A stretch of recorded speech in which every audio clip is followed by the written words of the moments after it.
Tyson at 300 pounds. This one punch power that he's talking about. Obviously, you predicted last time exactly what he was going to do, and it came true.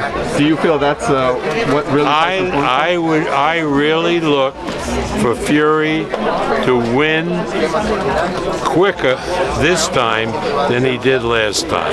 I really think that Fury will get Wilder out of there in a shorter period of time than it took him last time. Why do you feel that, Bob? What do you see there? Because I know my guy. I know what he's thinking. I know what kind of shape he's in. I mean, he had to have some trepidation when he went into the last fight with Wilder, because even though I thought he won almost all of the rounds, he still got knocked on his ass twice, and nobody expected him to get up after the second knockdown. So that's on a fighter's mind, right?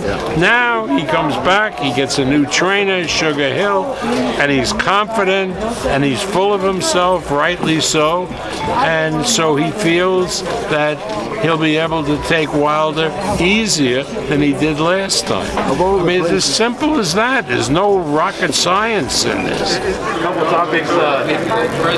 Wilder and Fury, man, they're going to go down. What's your assessment about that fight, and what are some of the things you would advise Wilder to do in this third fight? No, I would advise him to be himself. You know, he can't be anybody else. Look, he had a setback. Okay, so what? So you go and you change some things, but you don't change everything about Deontay Wilder. Deontay Wilder got to be who he is. And once he becomes that, then he has a great chance to become a champion again. And Coach, you believe he can set up that one knockout shot? Of course. I mean, he has a good jab when he uses it. He just got to be confident in his jab, and that's going to open up things for the fight. And who would you give the edge to in that fight? Right now, I think we got to get the edge to Fury since he won the last fight and the way he won it. But again, it depends on Deontay's mindset. If his mindset is good like it was before, if he get that back, he's going to be hell to beat. Just go ahead. Along with that fight, there's a big fight coming up in July, trilogy of Deontay Wilder versus Tyson Fury. Give us your thoughts on that as well. Another interesting fight.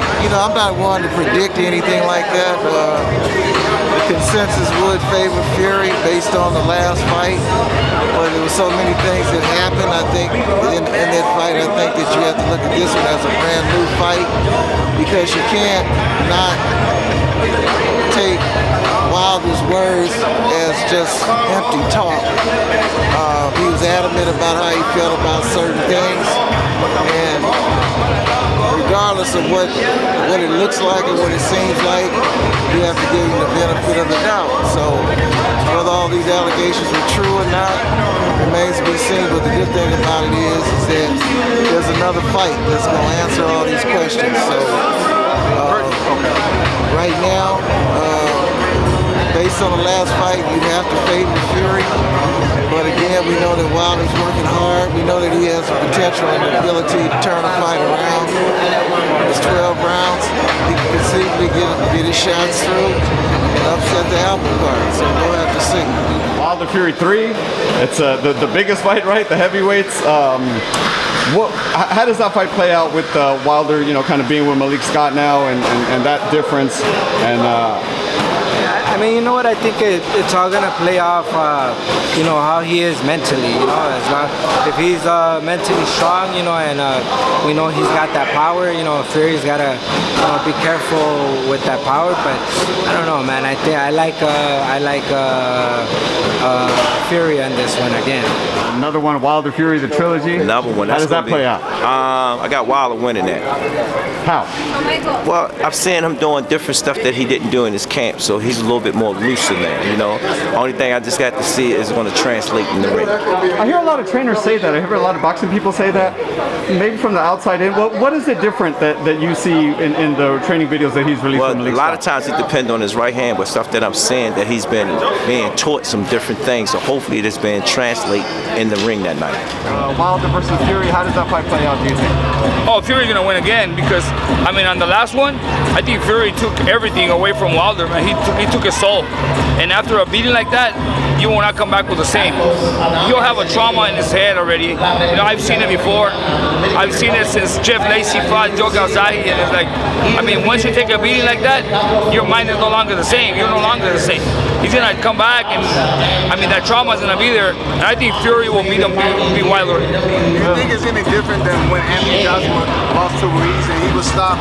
The recovery time is, you know, maybe 3 or 4 months. You don't think Deontay Wilder having a year and a half off with the league will be able to come back in there and get I don't think so. As a former boxer, I can tell you this: it could be 2 years, 3 years, and you will never that will never come out, and that will never be forgotten.